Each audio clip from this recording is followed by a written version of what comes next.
Assalamualaikum warahmatullahi. Innal hamdalillah nahmaduhu wa nasta'inuhu wa nastahdihi wa nastaghfiruh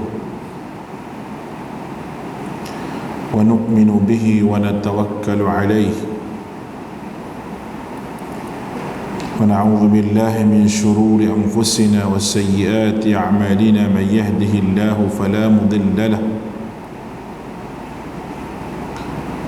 ومن يضلل فلا هادي له أشهد أن لا إله إلا الله وحده لا شريك له وأشهد أن محمدا عبده ورسوله اللهم صل على محمد وعلى آله وأصحابه ومن تبعهم بإحسان إلى يوم الدين.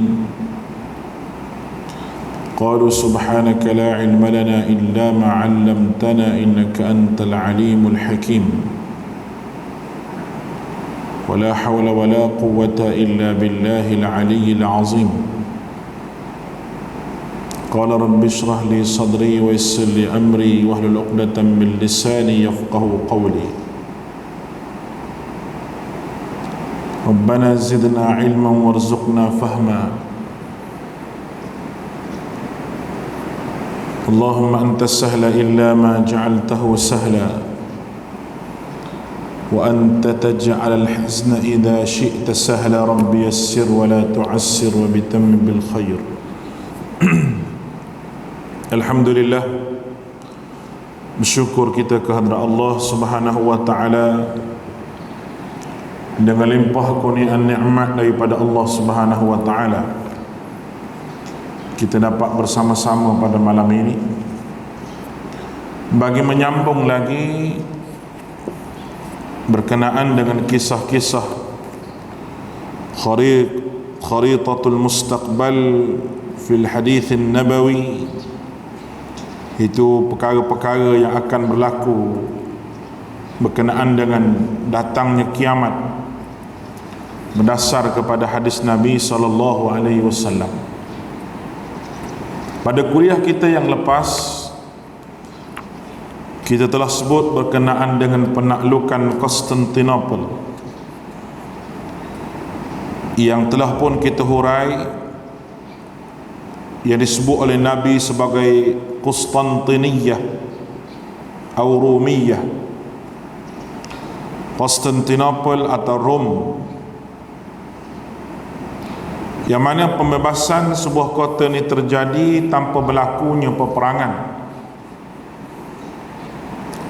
Bermakna apa yang kita dapat daripada hadis ini iaitu berkenaan dengan ramainya orang Eropah yang memeluk agama Islam, yang balik kepada agama fitrah ini.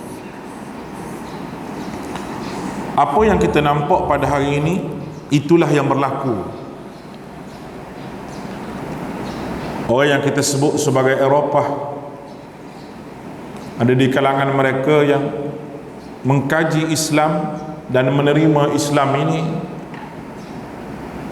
yang kadang-kadang amalan yang mereka lakukan itu lebih baik daripada kita yang Islam zaman berzaman. Ada di kalangan mereka yang lebih memahami sunnah Nabi SAW lebih daripada kita yang beranak dalam uri Islam. Oleh kerana kita balik pada hadis Nabi SAW, Nabi kata, "Man yuridillahu bihi khairan", mana-mana yang Allah Ta'ala kehendaki seorang itu dengan kebaikan, yufaqihu fid din, Allah Ta'ala beri faham dia agama. Nilaian seseorang apabila mereka memahami agama dengan betul, maka mereka boleh menduduki sebagai hamba Allah Ta'ala lebih daripada orang yang berkurun-kurun lamanya Islam. Di saat orang Barat semakin mengenal Islam, di masa yang sama juga orang yang asal Islam meninggalkan Islam dan telah rasa jemu dengan Al-Quran yang ada di tangan mereka ini. Pada malam ini kita bicara dua hadis, oleh kerana hadis yang ke-12 ini, perkara yang ke-12 pada muka surat 38 itu kita tidak banyak bahas, kerana kita wajib percaya di atas lisan Nabi sallallahu alaihi wasallam. Yang kita nak bahas panjangnya iaitu hadis yang ke-13. Itu kita bahas panjang. Dalam hadis yang ke-12 ini, an Abi Sa'id Al-Khudri qala Rasulullah sallallahu alaihi wasallam, Abi Sa'id Al-Khudri radhiyallahu anhu qala Rasulullah sallallahu alaihi wasallam, walladhi nafsi biyadihi la taqumu as-sa'ah hatta تكلم السباع الإنس حتى تكلم الرجل عذبه صوته وشراك نعله وتخبره فخذه بما أحدث أهله من بعده. Baik, hadis ini rawahu Tirmidzi. Daripada Sa'id Al-Khudri radhiyallahu anhu, katanya Rasulullah sallallahu alaihi wasallam bersabda, demi jiwaku berada pada tangannya. Ini sumpahan yang diberi oleh Nabi kita Muhammad SAW. Tidak akan terjadinya kiamat sehingga binatang buas berbicara dengan manusia, dan sehingga hujung tongkat serta tali kasut berbicara dengan manusia, dan pahanya memberitahu apa dilakukan oleh keluarganya semasa ketiadaannya. Kemungkinan maksud hadis ini berkaitan dengan kemajuan sains. Sebagaimana kita berada pada zaman kemajuan telekomunikasi, kita telah dapati kita tidak dapat pastikan sejauh manakah kemajuan ini akan berkembang. Berkemungkinan juga ia berkait dengan suasana yang luar biasa yang berlaku pada akhir zaman, terutamanya keadaan ketika binatang liar berbicara dengan manusia. Pandangan yang mengatakan bahawa keadaan ini tidak masuk akal kerana haiwan tidak mempunyai peti suara adalah tidak relevan. Jawapan bagi pandangan seperti ini adalah apabila sesebuah hadis dinilai sebagai sahih, tidak akan wujud pertentangan antaranya dengan akal sama sekali. Sebaliknya, perkara yang disebutkan bertentangan dengan adat kebiasaan manusia semata-mata. Sebagaimana firman Allah Ta'ala, al-yawma nakhtimu ala afwahihim wa tukallimuna aydihim wa tashhadu arjuluhum bima kanu yaksibun. Pada waktu itu kami mengunci mulut mereka, tangan-tangan mereka memberitahu kami kesalahan masing-masing, kaki mereka pula menjadi saksi tentang apa yang mereka usahakan. Surah Yasin ayat yang ke-65. Firman Allah Ta'ala lagi, wa qalu li juludihim lima syahidtum alaina qalu antaqana Allahu alladhi antaqa kulli syai' wa huwa khalaqakum awwala marrah wa ilaihi turja'un. Mereka berkata kepada kulit-kulit mereka, mengapa kamu menjadi saksi terhadap kami? Kulit-kulit menjawab, Allah yang berkuasa menjadikan setiap sesuatu, pandai berkata-kata dan menjadikan kami dapat berkata-kata, dan dialah yang menciptakan kamu pada mulanya dan kepadanya lah kamu dikembalikan. Adakah tangan dan kaki, adakah tangan, kaki dan kulit mempunyai peti suara? Adakah radio, televisyen dan komputer turut mempunyai peti suara? Ini perbahasan berkenaan dengan hadis ini. Baik. Ada juga yang mengatakan bahawa binatang buah itu menjadi jinak. Itu pandangan juga. Memang kalau kita tengok sekarang ni, orang pelihara singa dalam rumah. Orang Arab, orang kaya-kaya tu, singa, harimau bintang. Kita pelihara juga singa dalam rumah bini kita. Singa juga tu lebih garang daripada singa padang pasir lagi. Kita belum kahwin dulu jadi singa juga, tapi lepas kahwin jadi kucing. Senyap begitu. Nampak macam singa, tapi bila mengiau macam kucing. Bukan tuan-tuan tu orang lain. Tak ada air malam ni untuk imam. Baik.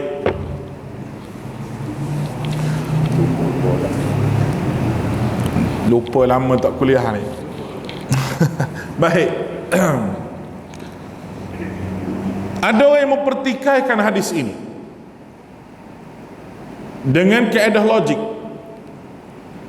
mengatakan bahawa tak logik binatang tu boleh bercakap. Tak logik binatang tu boleh cakap.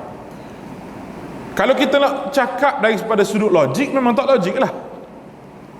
Tapi oleh kerana hadis ini dikhabarkan oleh Nabi dan jalur hadis ini sahih, maka dengan sendirinya kita kena terima bulat-bulat tanpa takwil. Dia kata nak bercakap macam mana? Tak ada peti suara. Binatang tu dia tak ada peti suara macam kita. Dia ada suara macam dia je. Bismillah. Lalu dijawab oleh tuan kitab kita lah huraian dia. Dia kata Allah Ta'ala sebut dalam Al-Quran, kalau nak kira tak percaya, kena tak percaya juga dengan ayat Quran.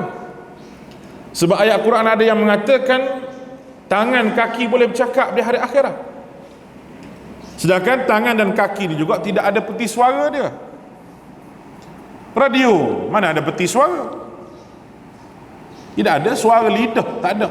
Kaedah manusia bercakap dengan sempurna ni, dia kan lidah, ada gigi, tak ada suara, serta ada hujung tu, anak tekak tu dia panggil.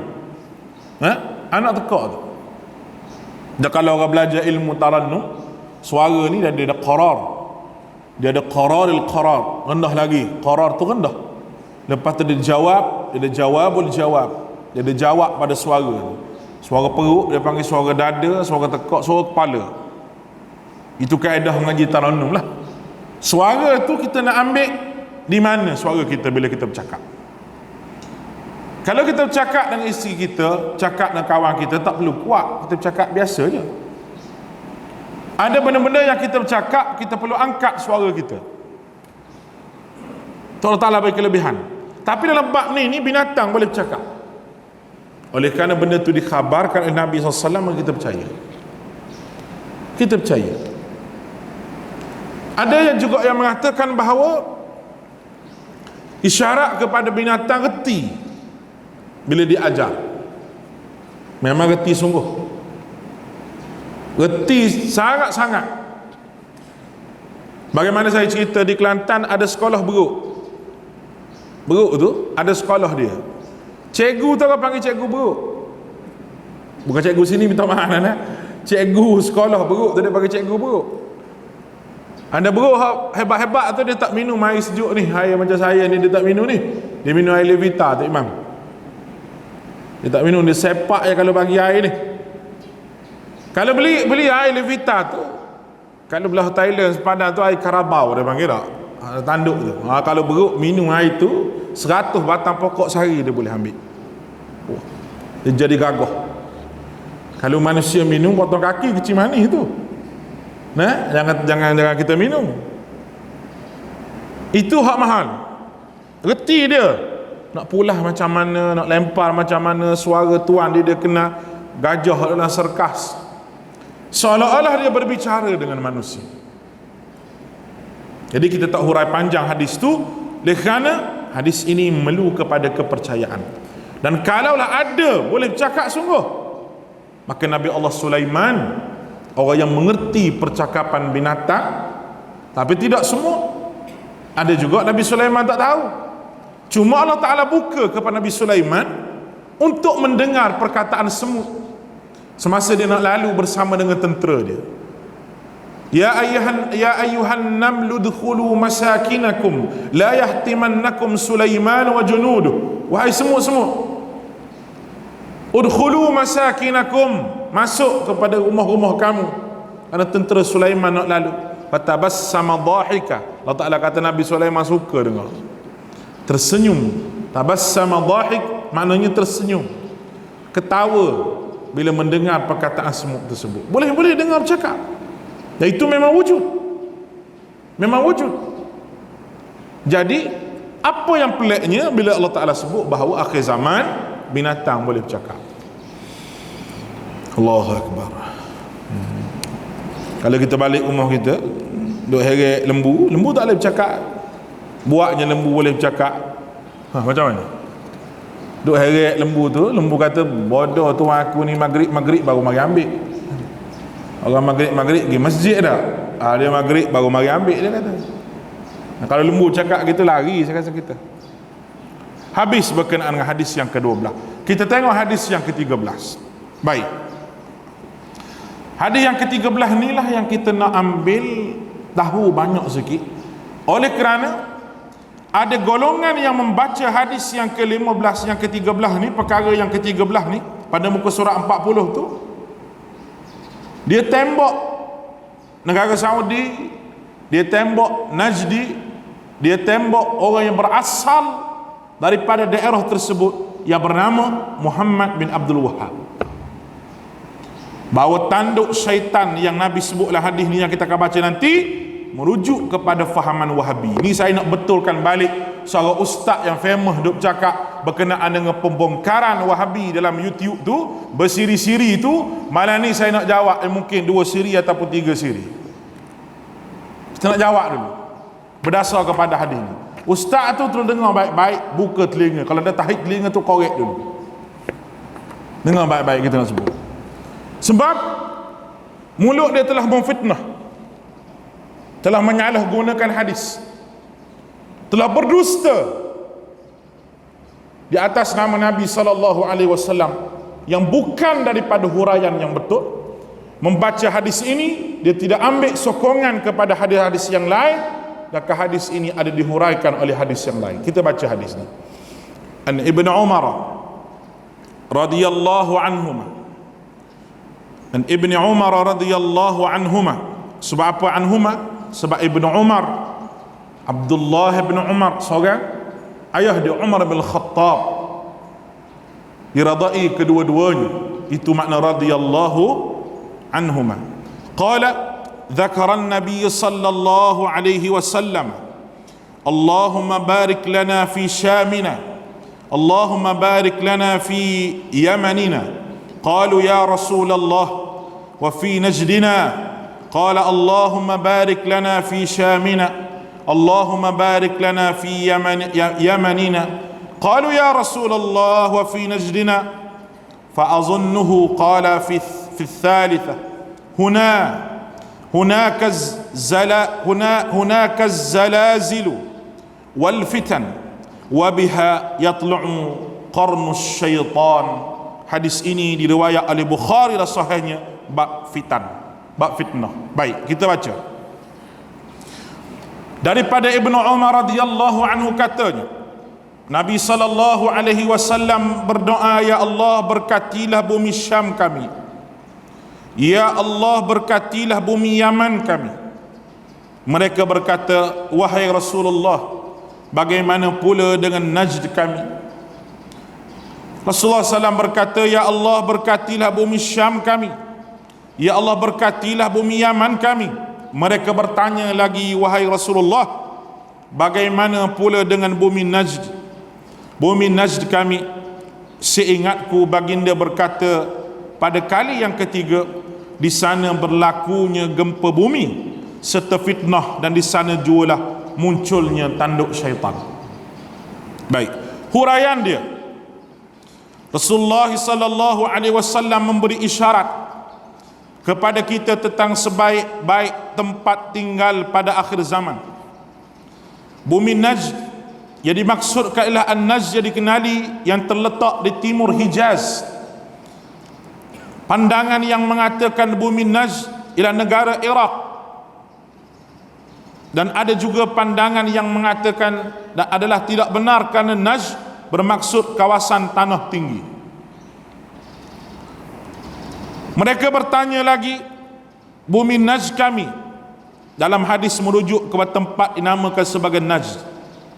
Maka pemahaman yang tepatlah berdasarkan nama yang tersurat, bukan maksud yang tersirat. Bahkan bumi Najd yang terkenal juga adalah kawasan tanah tinggi Hijaz. Nama Iraq tidak disebut dalam hadis, maka tidak terdapat orang Islam di Iraq pada ketika itu seperti mana Iraq yang terletak di bumi di timur Madinah.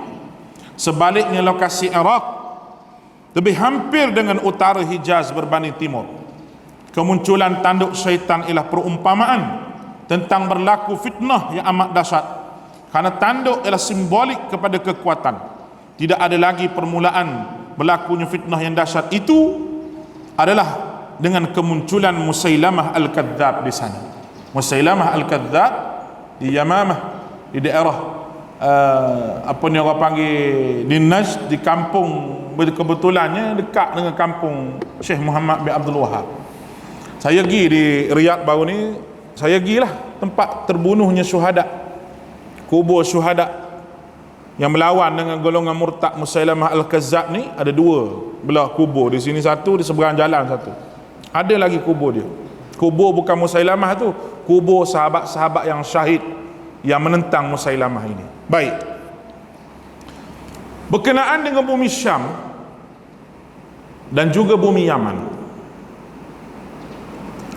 ada hadis yang Nabi SAW memuji negeri Syam ini. Di situ bumi para anbiya, sebagaimana yang Allah Ta'ala sebut dalam Al-Quranul Karim semasa menguraikan peristiwa Isra' dan Mi'raj. Firman Allah Ta'ala, Subhanalladzi asra bi'abdihi laylan minal masjidil haram ila al-masjidil aqsa alladzi barakna hawlahu linuriyahu min ayatina. Maha suci Allah yang memperjalankan hambanya yakni Muhammad pada satu malam daripada Masjidil Haram menuju ke Masjidil Aqsa yang kami berkati di sekelilingnya. Sekelilingnya di situ termasuklah tanah Syam yang berada di sekeliling Masjidil Aqsa, sekitarnya, sekitar Palestin itu. Termasuklah bumi Suria. Kalau Yaman, ada hadis lain juga yang mengatakan Nabi sebut. Riwayat Nabi kata al-iman bil Yaman. Iman itu di Yaman. Pada ketika itu, al-hikmatu yamaniyah, kebijaksanaan itu di Yaman. Al-ilmu bil Yaman, ilmu itu di Yaman. Sebab apa Nabi sebut begitu? Di antara perkara disebut oleh Dr. Abdul Majid Zindani, rektor masa tu Universiti Al-Iman yang telah dirampas oleh Houthi. Sekarang ni Syekh duduk di Turki. Hikmah di Yaman, kebijaksanaan tu di Yaman disebut. Di Yaman ini ada satu ilmu yang orang Yaman mula-mula kaji, iaitu ilmu berkenaan dengan i'jazul ilmi, mukjizat Al-Quran daripada sudut sains. Allah Ta'ala beri kelebihan ke dia. Dan orang Yaman ni baik-baik. Hak jahat tu adalah, tapi nak banding dengan Arab lain, dia baik sikit. Sebab tu almarhum Tok Guni Aziz kata, kalau buat balik malaikat hak duduk di Mesir tu, dia kata kalau habis malaikat Malaysia ni, nak beritahu baiknya orang Mesir ni kada hak baik-baik sungguh. Tapi dia kata kalau buat balik syaitan di Mesir ni, dia kata kalau habis syaitan di Malaysia. Nak beritahu buat jahat atau jahat sungguh. Orang Yaman ini dia baik-baik. Dan isyarat kepada Yaman dan negeri Syam ini juga disebutlah surah Wat-Tini Waz-Zaitun, sebagaimana dihurai oleh para alim ulama. Para mufassirin menghuraikan At-Tin Waz-Zaitun terlibat juga dengan bumi Syam.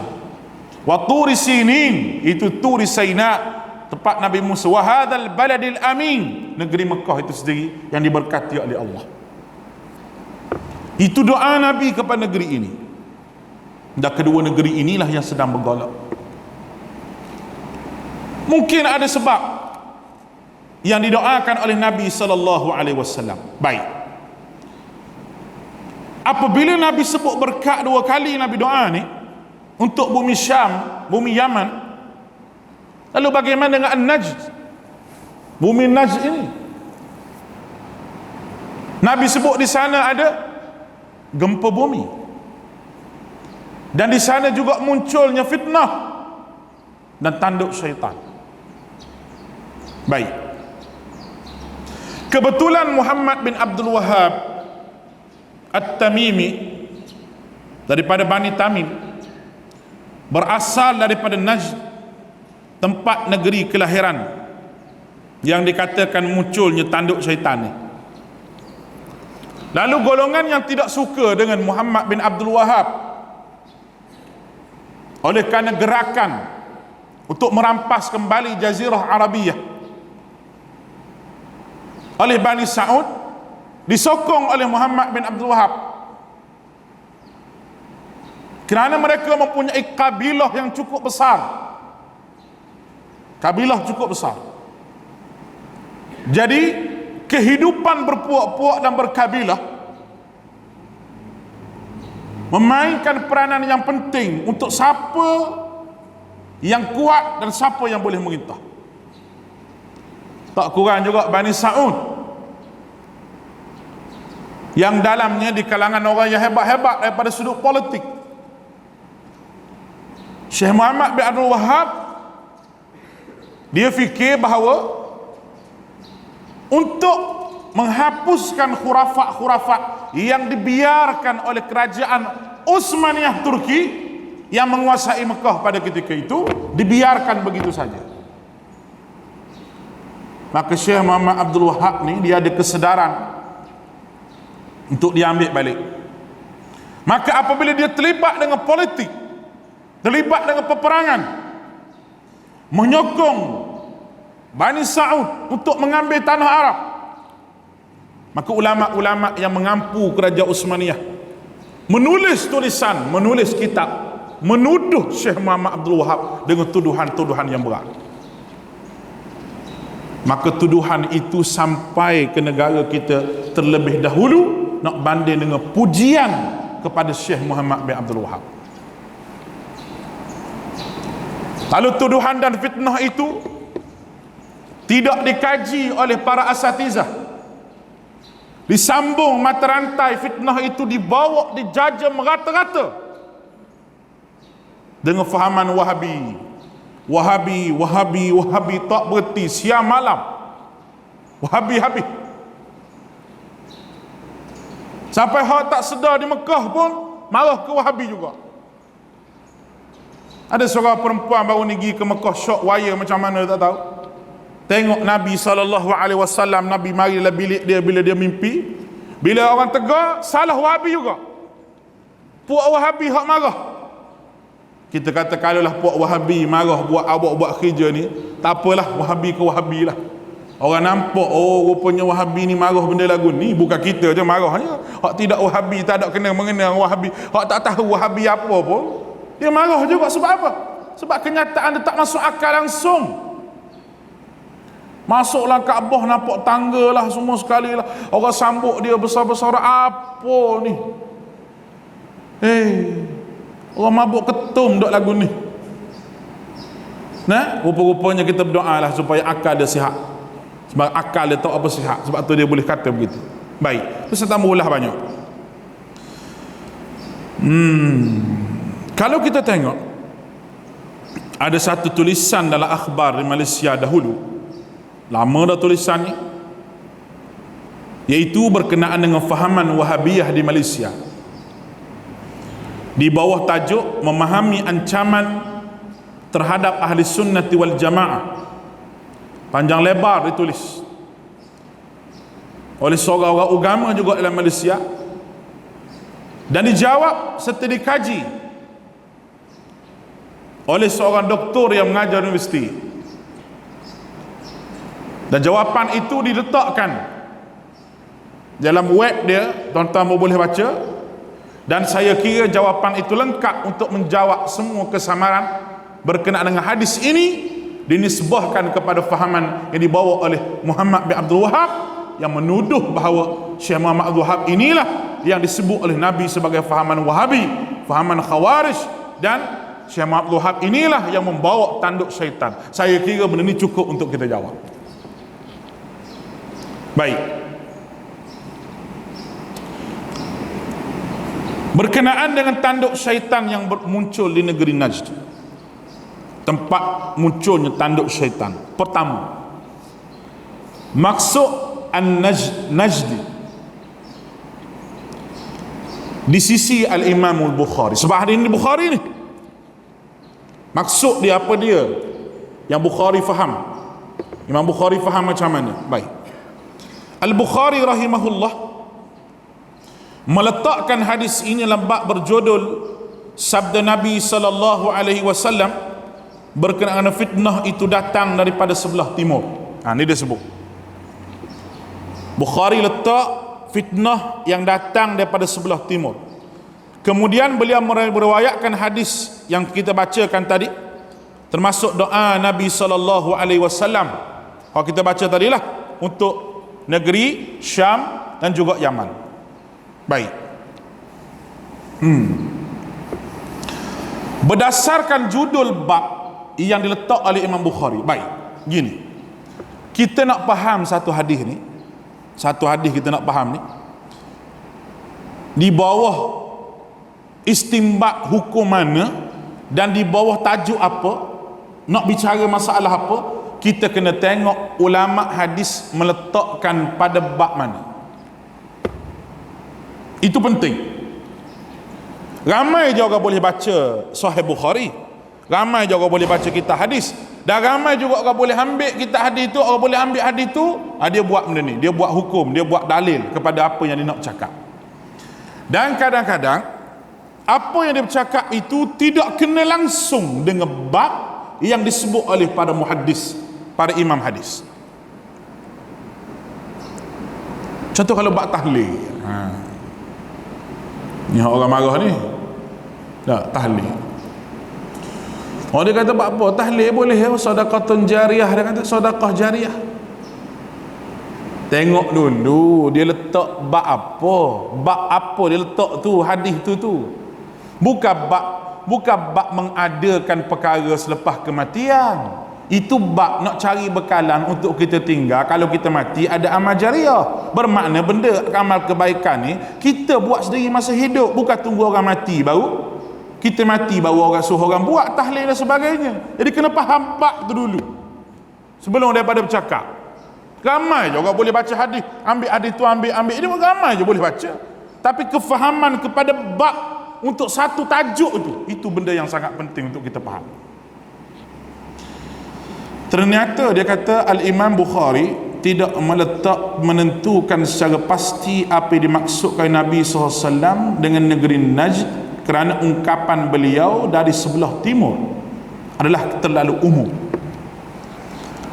Dia kata hadis ni walaupun dalam Bukhari, tapi kefahaman Imam Bukharinya, Imam Bukhari tidak letak tajuk fitnah daripada Najd, tak ada. Tapi Imam Bukhari sebut fitnah daripada sebelah timur. Maknanya dia nak kata Najd yang ada tu betul-betul Nabi sebut sebagaimana orang nak sebut ni, tidak. Dia kata datang daripada sebelah timur. Kemungkinan ia bermula daripada kawasan Madinah sampai ke Iraq. Kemungkinan daripada Madinah sampai ke Iraq ataupun Iran ataupun seterusnya. Lalu Imam Bukhari tidak meletakkan Najd khusus untuk Jazirah Arab, negara Arab. Sebagaimana orang letak Najd pada hari ini kepada Riyadh. Dah dekat dengan Riyadh tu. Dekat dengan Riyadh tu ada satu tempat saya pergi itulah. Ni tempat dia ni. Mana Musailamah Al-Kazzab pun di situ, Muhammad Abdul Wahab pun di situ juga. Dia kata sama tarah dua-dua ni. Dua-dua ni pelampau. Tu mengaku jadi Nabi, ni ubah hukum Allah Ta'ala. Dia boleh kata begitu, ustaz ni. Mu tanggunglah esok. Mu pandai bercakap begitu, esok mu jumpa Muhammad Abdul Wahab dan mu jawab depan dia. Menjawab depan dia. Tuhan tanya esok, biarlah mengajar kuliah tiap-tiap malam pun, bergegar ceramah pun, tapi bila menuduh seseorang tanpa bukti dan dikemukakan bukti ini, tidak mau pakai bukti yang betul. Kenapa? Kerana fahaman ekstrim yang ada dalam tubuh tu, tak mau terima sunnah Nabi SAW, jaga periuk nasi. Mu akan jumpa esok-esok tu dengan Muhammad Abdul Wahab. Allah Ta'ala akan panggil sebelum masuk syurga, heret jubahmu, panggil Muhammad Abdul Wahab, ni orang fitnah kamu, selesai daripada masyarakat esok. Boleh gitu? Kalau berani silalah. Apa yang saya sebut ni, saya bersaksi di hadapan Allah Ta'ala, saya akan bercakap bagi pihak orang yang memfitnah Syekh Muhammad bin Abdul Wahab. Saya nak bangkit di akhirat, saya kata, Syekh, saya bela dah Syekh dalam muka dunia. Saya bela sebab apa? Sebab ni dia kata ni, saya dengar ni video dia, saya dengar YouTube dia, masuklah TikTok, masuklah Instagram, masuk habis dia fitnah Syekh. Saya dengar dan saya tolong jawab bagi pihak Syekh. Dialah. Mudah-mudahan ada saham bagi saya. Ada saham. Segala pahala hak dia buat, dia mengajar ke, dia sedekah ke, buka mak tahfiz apa tu, Allah Ta'ala kutip semua sekali, letak atas kepala Syekh Muhammad Abdul Wahab. Hak ada dosa-dosa Syekh Muhammad Abdul Wahab apa ambil semua, letak atas kepala dia. Free masuk syurga kawan. Betul lah Syekh saya kata dulu, dia kata Syekh Muhammad Abdul Wahab ni, dia kata kalau Allah Ta'ala nak bagi dia syurga, cukup dengan orang fitnah dia. Bukan sini je, dunia ni. Tulis kitab. Bukan nak kata dia maksum, dia tak ada. Ada dia silap, ada. Kesilapan ijtihad dia mungkin nampak ekstrim sangat. Ekstrim kena pada zaman dia. Zaman dia. Kalau tak pergi beruntuh, kubur-kubur ada tu, apa jadi pada negara tu? Apa jadi? Kalau negara tu diperintah lagi oleh wakil daripada Uthmaniyah pada ketika itu, hak merintah negara Saudi tu, kubur tu dibangunkan. Kalau tidak ada orang macam Syekh Muhammad Abdul Wahab ni, tak tahu jadi apa tempat tu. Jadi tempat tu lah macam di Sudan, macam di sebelah ada Yaman, puja kubur, jadi gitu.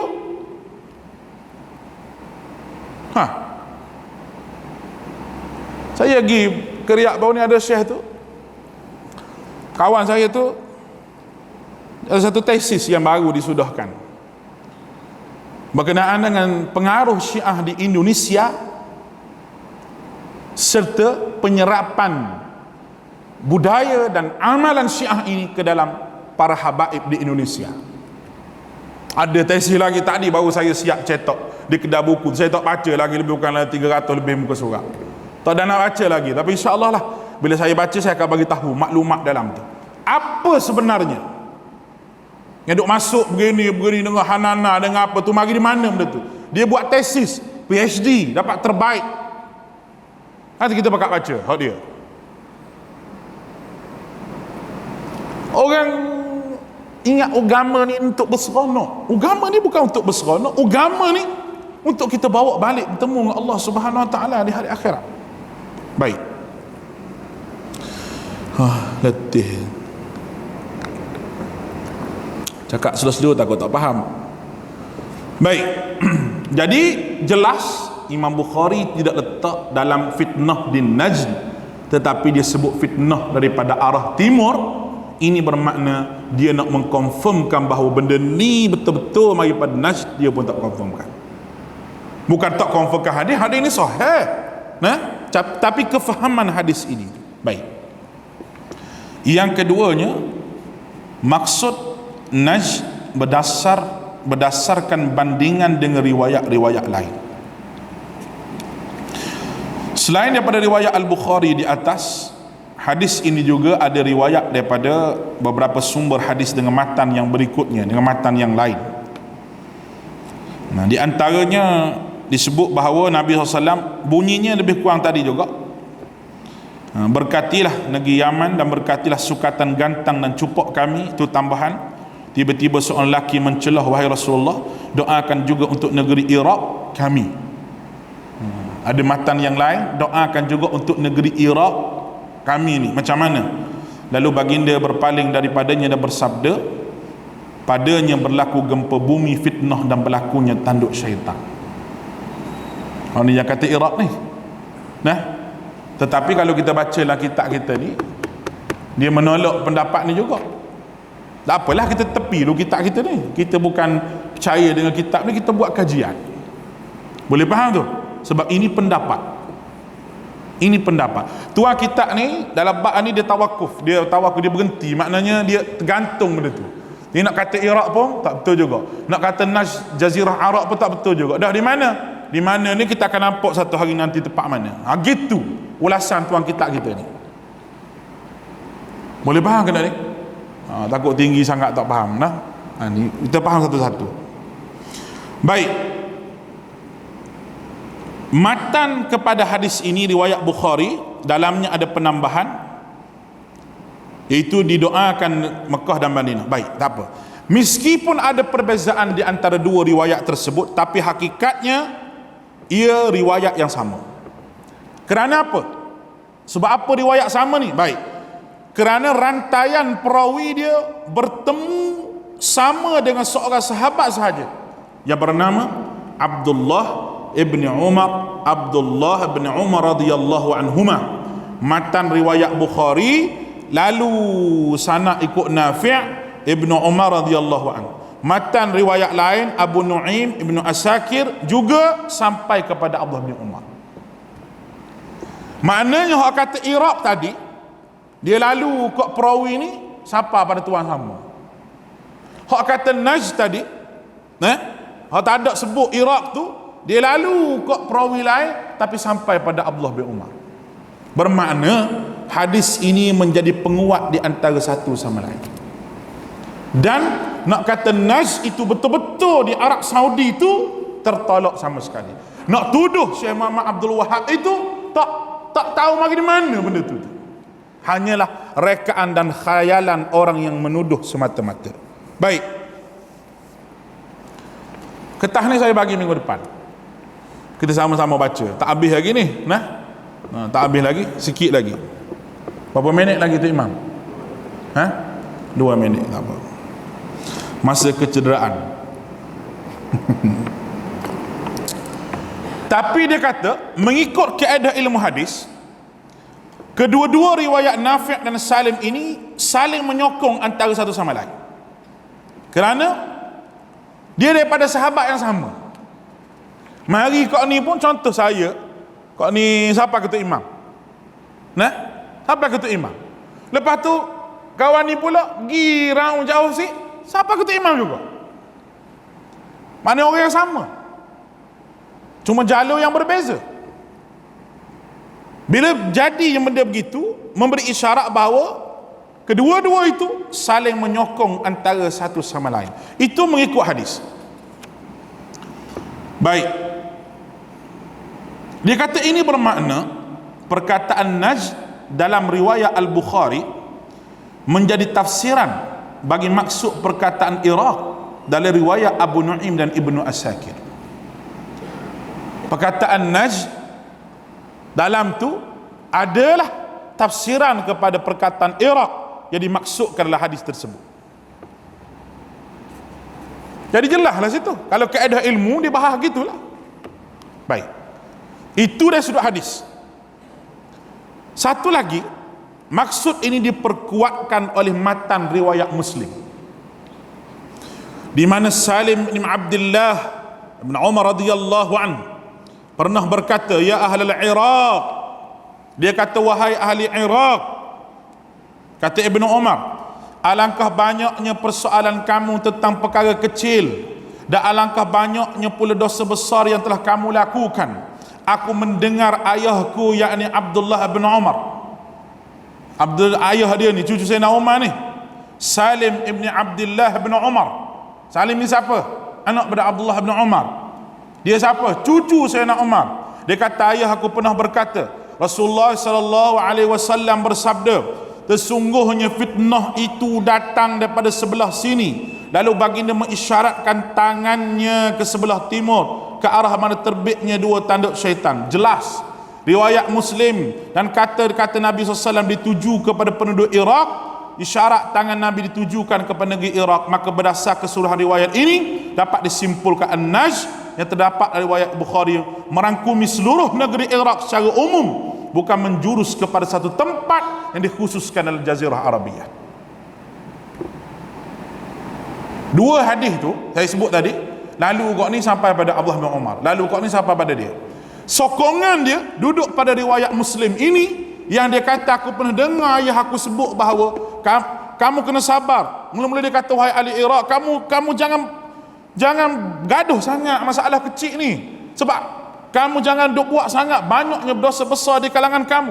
Ayah aku pernah sebut, dia kata bahawa Nabi SAW sebut fitnah ini akan datang daripada sebelah ini, sebelah timur, mengisyaratkan Tangan dia itu kepada arah negeri Iraq. Boleh faham ni?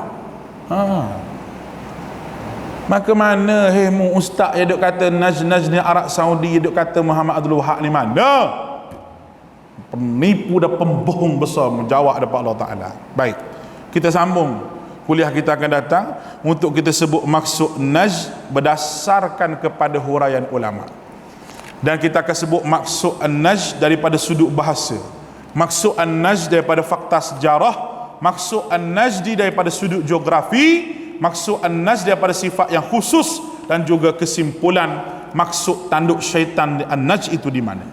Jadi mungkin 2 siri 3 siri lagi untuk kita faham perkataan ini, supaya kita dapat menjawab mulut-mulut celupar yang menuduh Syekh Muhammad Abdul Wahab yang menjadi satu tokoh reformasi dakwah, mujaddid yang hebat, boleh mengubah, bukan sahaja mengubah negara itu dari kacau bilau menjadi sebuah negara tauhid. Alhamdulillah sampai kepada hari ini, dan kita minta Allah Ta'ala jaga golongan-golongan yang membela agama Allah ni dan menghancurkan musuh-musuh yang cuba untuk menjahanamkan agama Allah Ta'ala ini. Aqulu qawli hadha wa astaghfirullahal azim li wa lakum wa ufawwidu amri ila Allah, innallaha basirun bil ibad. Assalamualaikum warahmatullahi